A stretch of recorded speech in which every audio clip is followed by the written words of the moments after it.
Hello दोस्तों, स्वागत है आप सभी का एक बार फिर से VFX जंक्शन में। दोस्तों, अभी हमारी 3ds मैक्स की बेसिक्स क्लासेस चल रहे हैं। पिछले वीडियो में हमने ज्योमेट्री को देखा था।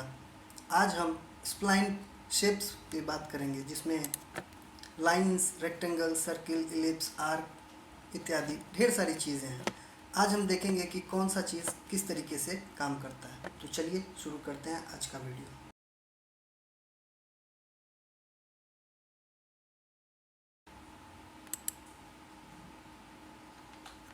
दोस्तों, शेप में सबसे पहले है स्प्लाइन। स्प्लाइन में सबसे पहला ऑप्शन जो है ये है हमारा लाइन।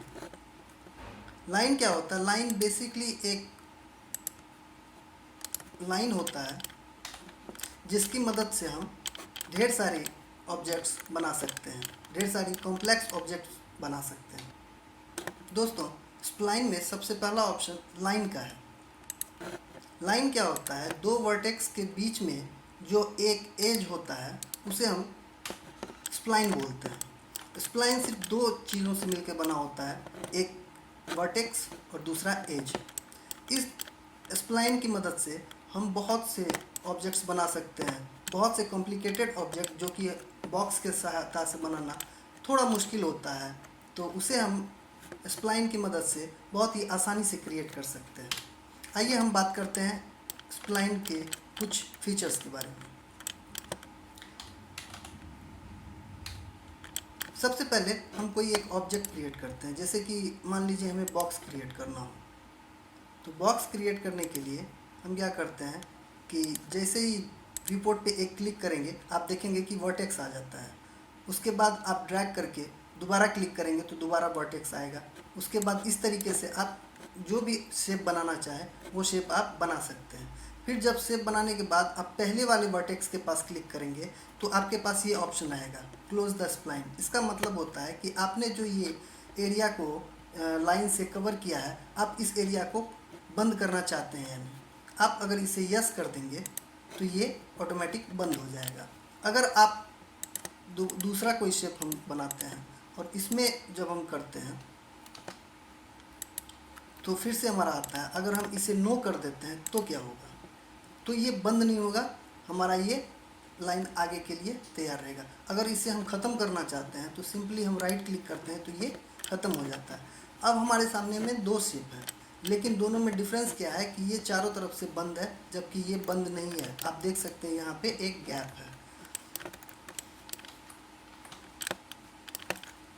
अब अगर हम इसका वर्टेक्स मोड में जाना चाहें, तो आप जैसे ही मॉडिफाई में आते हैं तो आप देखते हैं कि लाइन है और इसमें एक ऑप्शन है सेक्शंस का। सेक्शंस में जैसे कि कल हम बॉक्स देख रहे थे, तो बॉक्स में क्या हो रहा था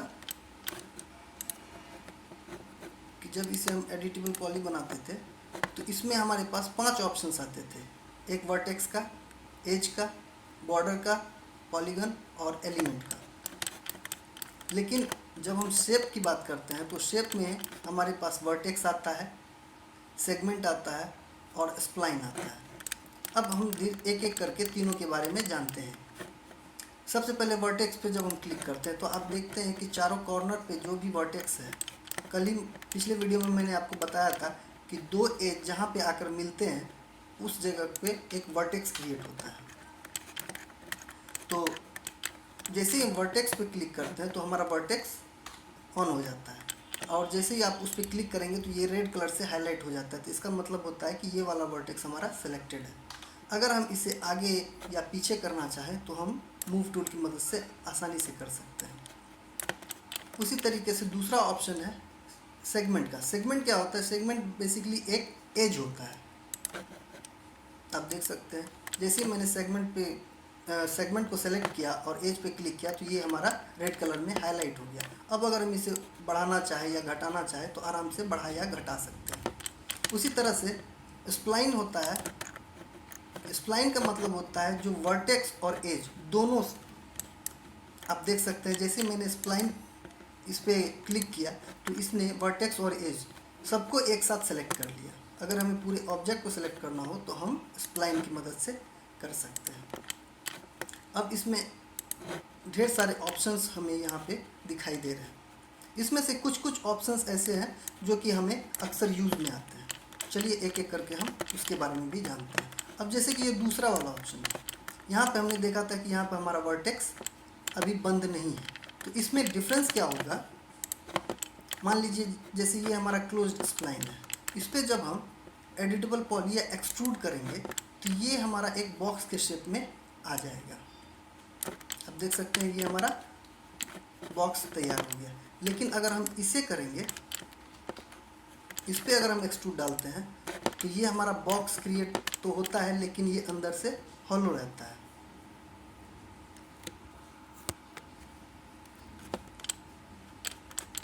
तो ये बेसिक डिफरेंस होता है क्लोज स्प्लाइन और ओपन स्प्लाइन में। चलिए हम इसको बंद कर देते हैं। अगर इस तरीके से हमारा कोई स्प्लाइन अगर क्लोज नहीं है और हम उसे क्लोज करना चाहें तो क्या कर सकते हैं, उसका आसान ऑप्शन है, आप वर्टेक्स सेलेक्ट करें, जो वर्टेक्स को हमें क्लोज करना है उन दोनों वर्टेक्स को सेलेक्ट करें, राइट क्लिक करें। जैसे ही आप राइट क्लिक करेंगे यहाँ पे सबसे पहले आता है फ्यूज वर्टेक्स का ऑप्शन। आप फ्यूज वर्टेक्स पर जैसे ही क्लिक करेंगे तो ये दोनों वर्टेक्स को एक साथ ले आएगा। अभी हालांकि ये दोनों वर्टेक्स जुड़े हुए नहीं हैं, अलग हैं। आप देख सकते हैं कि ये जुड़े हुए नहीं हैं, लेकिन फ्यूज वर्टेक्स क्या करता है, इसे वापस एक दूसरे के साथ ले आता है। उसके बाद फिर से हम राइट क्लिक करते हैं और वेल्ड वर्टेक्स पे जैसे ही क्लिक करेंगे ये हमारा वर्टेक्स क्लोज हो जाता है। आप देख सकते हैं अब ये हमारा वर्टेक्स क्लोज हो गया है। स्प्लाइन का सबसे बड़ा बेनिफिट जो हमें मिलता है वो होता है कि स्प्लाइन को हम आर्क के रूप में भी मोड़ सकते हैं। कहने का मतलब है, मान लीजिए अगर हम यहाँ पे थोड़ा राउंड करना चाहते हैं तो हम इसे राउंड भी कर सकते हैं। उसके लिए हम क्या कर सकते हैं, कई ऑप्शंस हैं। वैसे हम सबसे पहले इस पर राइट क्लिक करेंगे और इसे बेजियर कर देंगे। अभी जैसे कि ये कॉर्नर है, कॉर्नर का मतलब हुआ कि इसमें कोई भी राउंडनेस का गुण नहीं है। जैसे हम इस बेजियर करते हैं तो आप देख सकते हैं कि इसमें दो हैंडल आ गए हैं। आप जैसे ही इस हैंडल को आगे या पीछे करेंगे तो ये राउंड शेप में आना शुरू हो जाता है। अगर आपको ये कॉर्नर चाहिए तो सिंपली आप इसे सेलेक्ट करें, राइट क्लिक करके आप जैसे ही कॉर्नर कर देंगे ये कॉर्नर में आ जाएगा। इसे कॉर्नर बनाने का और भी एक ऑप्शन है कि आप जब इसमें जाएंगे तो यहाँ पे आपको एक फ्लिट का ऑप्शन मिलता है। फ्लिट क्या करता है, फ्लिट इसमें मतलब इसे राउंड करता है। आप देख सकते हैं जैसे ही आप फ्लिट का वैल्यू बढ़ाएंगे ये हमारा राउंड होगा। ये एक वर्टेक्स दो वर्टेक्स में कनेक्ट चेंज हो जाता है और फिर ये राउंड कर देता है। तो इस तरीके से जब कोई आर्क वगैरह हमें कुछ बनाना होता है तो ये उस समय बहुत ही हेल्पफुल होता है। इसके अलावा मान लीजिए अगर हम इसके बीच में कोई वर्टेक्स ऐड करना चाहते हैं तो वर्टेक्स ऐड करने के लिए भी यहाँ पे ऑप्शन दिया हुआ है। जैसे कि ये रिफाइन पे जैसे ही हम क्लिक करते हैं तो आप देखते हैं कि जैसे ही रिफाइन को सेलेक्ट करके हम एज पे जाते हैं तो हमारे पास ये वाला ऑप्शन इस तरह प्लस का साइन आ जाता है और दो ब्लैक एरो होते हैं। तो जैसे इस पर हम एक क्लिक करेंगे आप देखेंगे कि यहाँ पे हमारा वर्टेक्स ऐड हो गया। अब इस वर्टेक्स को अगर हम डिलीट करना चाहें तो सिंपली आप अगर डिलीट करते हैं तो ये डिलीट हो जाता है। लेकिन कॉर्नर वाले को अगर डिलीट करते हैं तो आप देखते हैं कि एज भी उसका एक एज और वर्टेक्स दोनों ही क्लिक हो जाते हैं, डिलीट हो जाता है। उसके बाद मान लीजिए अगर आप चाहते हैं कि ये हमारा जब हम आर्किटेक्चरल काम करते हैं तो उस समय हमें वॉल क्रिएट करना होता है। तो मान लीजिए अगर आप चाहते हैं कि ये हमारा एक वॉल की तरह काम करे तो उसके लिए भी हमारे पास ऑप्शन है। सबसे पहले हम स्प्लाइन को सेलेक्ट करेंगे और यहाँ पे एक ऑप्शन है आउटलाइन का। आप आउटलाइन पे क्लिक करके जैसे ही इस एज पे आके आप ड्रैग करेंगे तो आप देखेंगे कि ये अंदर या बाहर दोनों साइड में ये आगे जाता है। अब अगर हम इस पे एक्सट्रूड का ऑप्शन हम अप्लाई करते हैं तो आप देखेंगे कि ये हमारा वॉल के शेप में आ जाता है। तो इस तरीके से हम जो भी ऑप्शन इसमें इस्तेमाल करेंगे उस तरीके से हम अपना ऑब्जेक्ट बना सकते हैं। मान लीजिए कि अगर हमें एक आर्क टाइप का डोर बनाना हो, तो इसकी मदद से, स्प्लाइन की मदद से हम आराम से बना सकते हैं।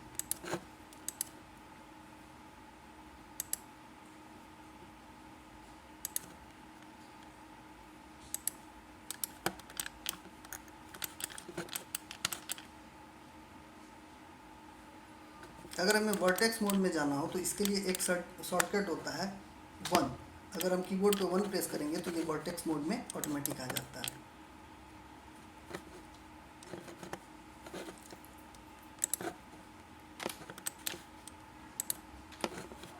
जब भी आप स्प्लाइन में काम करें तो आप कोशिश करें कि 2D व्यू, जैसे कि फ्रंट व्यू, टॉप व्यू या साइड व्यू में ही स्प्लाइन को क्रिएट करें। इससे क्या होता है कि प्रोस्पेक्टिवली ये सही तरीके से काम करता है। अगर आप प्रोस्पेक्टिव में काम करेंगे, मान लीजिए मैं प्रोस्पेक्टिव में लाइन ड्रॉ करता हूँ, तो इसका ओरिएंटेशन सही से नहीं हो पाता है। जैसे कि मान लीजिए आपको अगर बनाना हो, आपने बनाया क्या था और ये देखिए ये बनता क्या है। तो इसके लिए सबसे आसान तरीका है कि आप टॉप व्यू में जाएं और वहाँ से आप क्रिएट करेंगे तो ये सही तरीके से क्रिएट होगा।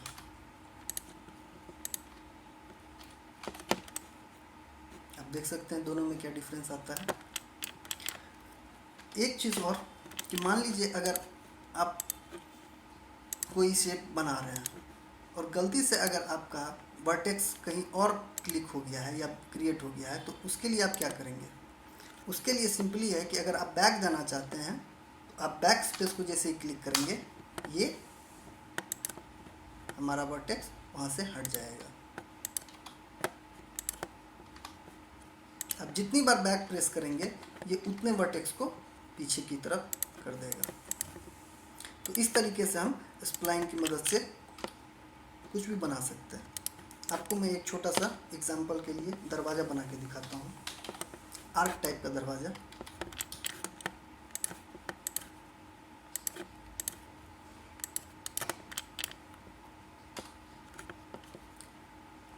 सबसे पहले हम इसे स्ट्रेट कर लेते हैं।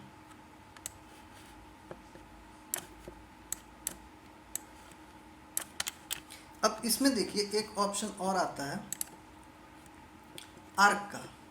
ये आर्क बेसिकली क्या करता है कि ये हमें राउंड बनाने का ऑप्शन क्रिएट करता है। अब जैसे कि मैंने अभी स्नैप ऑन कर रखा है, तो आप जैसे ही कर्सर को यहाँ लेके जाते हैं तो यहाँ पे आप देख सकते हैं एक हाईलाइट हो रहा है। आप क्लिक करके, बिना क्लिक को छोड़े हुए होल्ड करके दूसरे सिरे तक आप लेके आएंगे। उसके बाद आप जैसे ही क्लिक को रिलीज़ करते हैं और ऊपर की तरफ या नीचे की तरफ करते हैं तो ये एक आर्क बनता है। आपको जितना राउंड रखना है आप आराम से रख सकते हैं। उसके बाद आप राइट क्लिक करेंगे तो आप उससे बाहर आ जाएंगे। अब यहाँ पे आप देख सकते हैं कि एक आर्क टाइप का दरवाज़ा क्रिएट हो रहा है। लेकिन अभी इसमें एक प्रॉब्लम है कि ये जो हमारा स्प्लाइन है ये दोनों अलग अलग है। अब दोनों को अगर हमें एक साथ करना हो तो उसके लिए हम क्या करेंगे, सबसे पहले एक किसी भी स्प्लाइन को आप सेलेक्ट कीजिए, मॉडिफाई में जाइए, आपको यहाँ पे एक अटैच का ऑप्शन मिलेगा। आप अटैच को सेलेक्ट कीजिए और जैसे ही आप दूसरे स्प्लाइन पे लेके आएंगे आप देखते हैं इस तरीके का एक शेप बनता है। आप उसको जैसे ही टच करते हैं, क्लिक करेंगे, वो अटैच हो जाता है। अब देखिए आप एक को सेलेक्ट करेंगे, दूसरा ऑटोमेटिक सेलेक्ट हो जाएगा। पहले आपने देखा था कि ये ब्लू कलर में था, सॉरी ये ग्रीन कलर में था और ये पर्पल कलर में था। तो जैसे ही मैंने इसको सेलेक्ट किया और अटैच किया तो ये भी पर्पल कलर में आ गया। अगर मैं इसको सेलेक्ट करता हूँ, अभी आप देखते हैं जैसे कि ये आर्क है, तो इसको राइट क्लिक करके आपको सबसे पहले स्प्लाइन में कन्वर्ट करना है। उसके बाद जब आप इसको अटैच करते हैं दूसरे स्प्लाइन के साथ तो आप देखेंगे कि अब ये भी ग्रीन हो जाएगा क्योंकि ये इसके साथ जुड़ गया है। लेकिन जैसे ही आप वर्टेक्स मोड में जाएंगे तो यहाँ पे ये एक साथ अटैच तो हो गया है, लेकिन ये वर्टेक्स एक दूसरे के साथ जुड़ा हुआ अभी नहीं है। आप देख सकते हैं ये दोनों वर्टेक्स अलग अलग है। तो इसको जोड़ने के लिए जैसा कि मैंने पहले दिखाया था, राइट क्लिक करेंगे, फ्यूज वर्टेक्स। फ्यूज वर्टेक्स करना ज़रूरी होता है क्योंकि प्रोस्पेक्टिव हो या 2D व्यू हो सकता है कि हमारे दोनों लाइन अलग अलग हो या थोड़ी डिस्टेंस पे हो, तो ऊपर से पता नहीं चलता है। तो इस वजह से अगर हम फ्यूज वर्टेक्स कर देते हैं तो ये एक दूसरे के आसपास आ जाते हैं। उसके बाद आपको फिर से राइट क्लिक करके वेल्ड करना है। वेल्ड जैसे ही आप करेंगे तो अब हमारा ये वर्टेक्स एक दूसरे के साथ अटैच हो गया। उसी तरीके से हम इसे फ्यूज वर्टेक्स कर देंगे।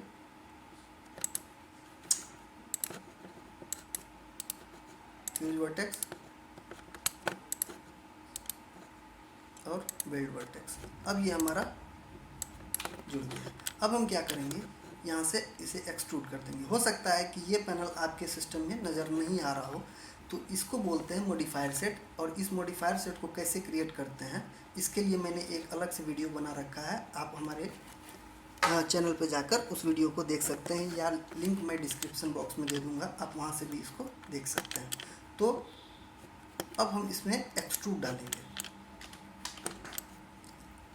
आप देख सकते हैं, लेकिन ये एक्सट्रूड थोड़ा ज़्यादा हो गया। आई थिंक इतना ठीक है।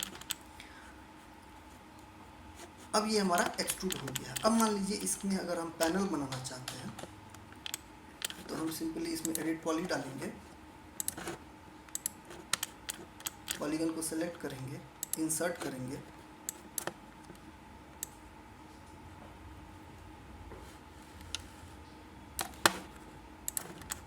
और इसको अंदर की तरफ यानी माइनस में एक्सट्रूड कर देंगे।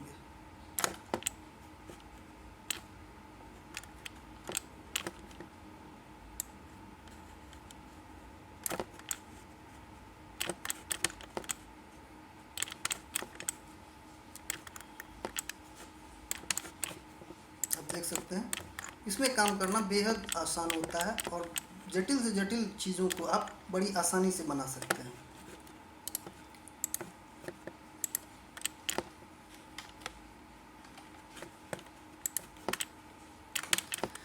तो दोस्तों, आज का वीडियो हम यहीं पे समाप्त करते हैं।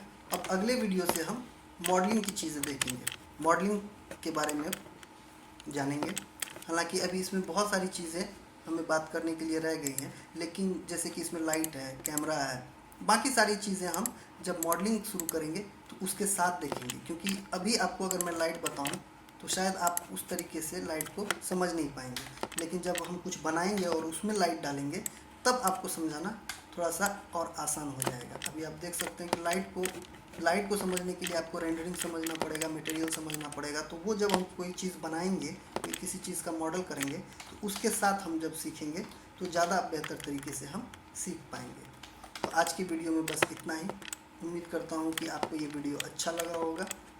अगर आप नए हैं या अभी तक हमारे चैनल को सब्सक्राइब नहीं किया है तो इस चैनल को निश्चित रूप से सब्सक्राइब करें, क्योंकि हम बहुत सारी वीडियोस, एक से एक वीडियोस लाने वाले हैं। अपना कीमती समय देने के लिए धन्यवाद। अगले वीडियो तक के लिए गुड बाय।